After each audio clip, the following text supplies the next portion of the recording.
कोकणातील प्रत्येक अपडेट जाणून घेण्यासाठी आजच माझे कोकणच्या सोशल मीडिया प्लॅटफॉर्मला लाईक, फॉलो आणि सबस्क्राइब करा। गणेशोत्सवाला अवघे काही दिवस राहिले असून वाद्यनिर्मिती आणि दुरुस्ती दुकानांमध्ये लगबग दिसून येते।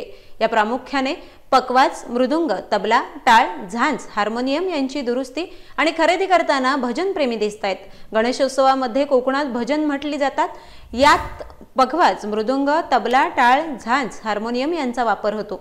यांची दुरुस्ती आणि खरेदी गणपती सण येण्यापूर्वी सुरू होते। सध्या या दुकानांमध्ये लगबग वाढली असून पुढील 10 ते 15 दिवसात कोकणात वाद्यनिर्मिती आणि दुरुस्ती दुकानांमध्ये लगबग सुरूच राहणार आहे।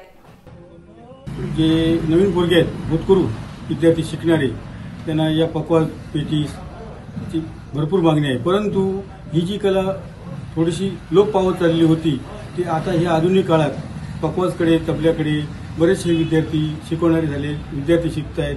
त्यामुळे आमच्याकडे ही मागणी झाली। माझा हा व्यवसाय गेली 50 वर्ष मी हस्तगत केला आहे आणि मी तो करत आहे। पकवाज वगैरे कशी किंमत आहे आता? पकवाजची किंमत लो बजेटमध्ये ज्यांना थोडक्यात कमी लो बजेटमध्ये लागतात ते मी 5 पासून देतो, 6 पर्यंत देतो। नंतर जास्तीत जास्त चांगली क्वालिटी असेल, म्हणजे लाकडाची कॉस्टली किंमत असली तर मी ती 12-13 पर्यंत, 12,000-13,000 पर्यंत आम्ही चांगली प्रकारे पुरवतो। जे टाळ असतात गणपतीच्या आरत्यामध्ये टाळाचा वापर केला जातो, ते टाळांची आता किंमत कशी आहे? टाळांची किंमत ती कशी आहे, पितळ आणि आपलं कासं अशी मिक्स टाळ असतात, ते 800-900 रुपयांपर्यंत मिळतात। छोटे टाळ मिळतात, झांज मिळते, पण ती आता जी पूर्वी काशाची मिळत होते ते आता दुर्मिळ झाले मिळण्याची। तरी हातपेटी ही एक प्रामुख्याने भजन वापरली जाते।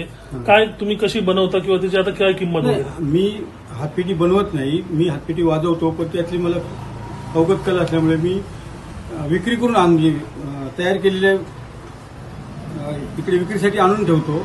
त्या लोकांना चांगल्या प्रकारे आणून देतो। त्याची किंमत हातपेटी असली तर 12-13,000 पर्यंत सागवान बॉडीची चांगल्या प्रकारे देतो। त्यानंतर मग स्केल चेंजर, कपलिंग अशा पेट्या 35,000-40,000 किमती असतात, त्या देतो। पायपेटी म्हटली की 50च्या पुढे चांगली बांधलेली असली, स्वर चांगले असले तर ती देतो।